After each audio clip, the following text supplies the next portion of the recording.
இன்றைக்கி எங்கள் வீட்டில் பொங்கல். இங்கே பச்சரிசியும் பாசிப்பருப்பும் ஒரு 5 நிமிஷம் தண்ணியில் போட்டு ஊற வைக்கணும். பொங்கலுக்கு தேவையானது இது சீரகம் மிளகு இதெல்லாம் எடுத்துக்கணும். இதில் பச்சை மிளகாய் ஒரு 4, இஞ்சி இவ்வளோ பெரிய துண்டு 1, இதை நல்லா இடிச்சுக்கணும். இதில் போட்டு இடிச்சுக்கணும்.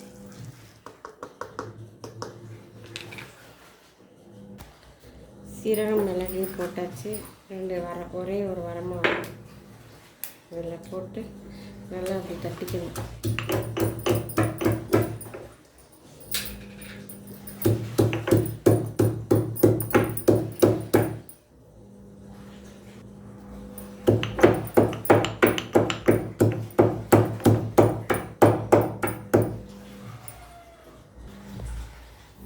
குக்கர் வச்சுக்கலாம். அடுப்பத்தை வச்சாச்சு. குக்கர் வச்சுட்டு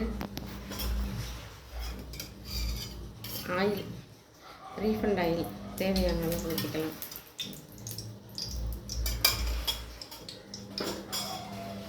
நல்லா காயட்டும்.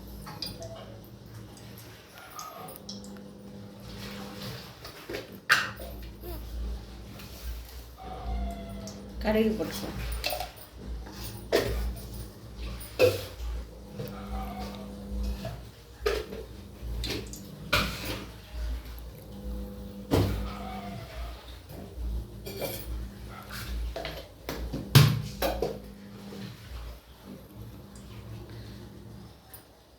கடுகு பொரியட்டும்.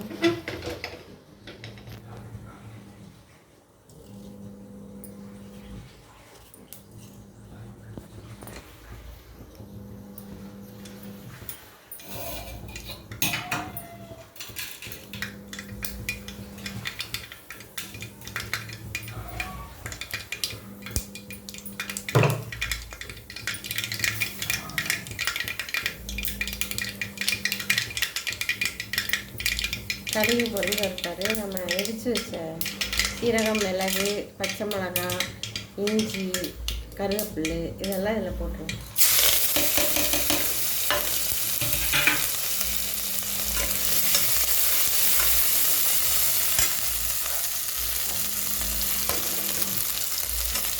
இது நல்லா வணங்கிடுச்சு. இப்போ அரிசியை போட்டுருவோம்.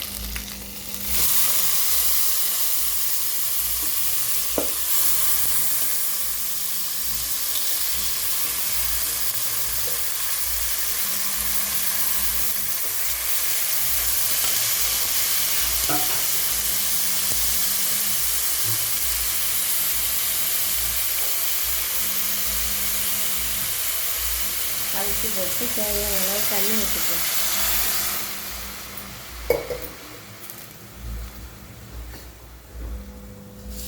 உப்பு நமக்கு தேவையான அளவு. உப்பு கம்மியாகவே போட்டுருக்காங்க.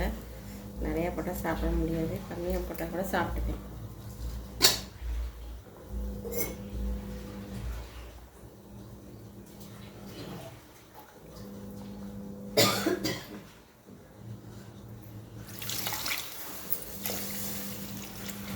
தண்ணி ஊற்றி வச்சு நல்லா கொதிக்கட்டும். மூடி போட்டு மூடி வச்சுக்கலாம்.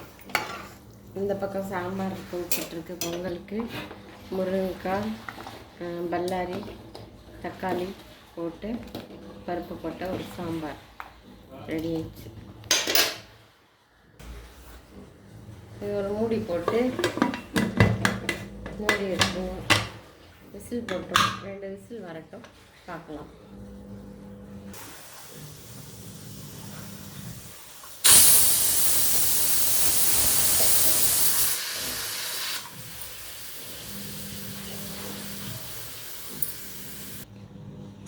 விசில் போயிடுச்சு.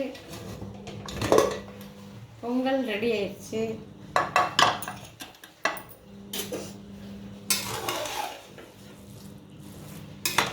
Main Pongal ready. Sambar ready. வாங்க சாப்பிட்லாம். இதே மாதிரி நீங்களும் செஞ்சு பாருங்கள், சாப்பிடுங்க. பிடிச்சிருந்தா லைக் பண்ணுங்கள், ஷேர் பண்ணுங்கள், சப்ஸ்கிரைப் பண்ணுங்கள்.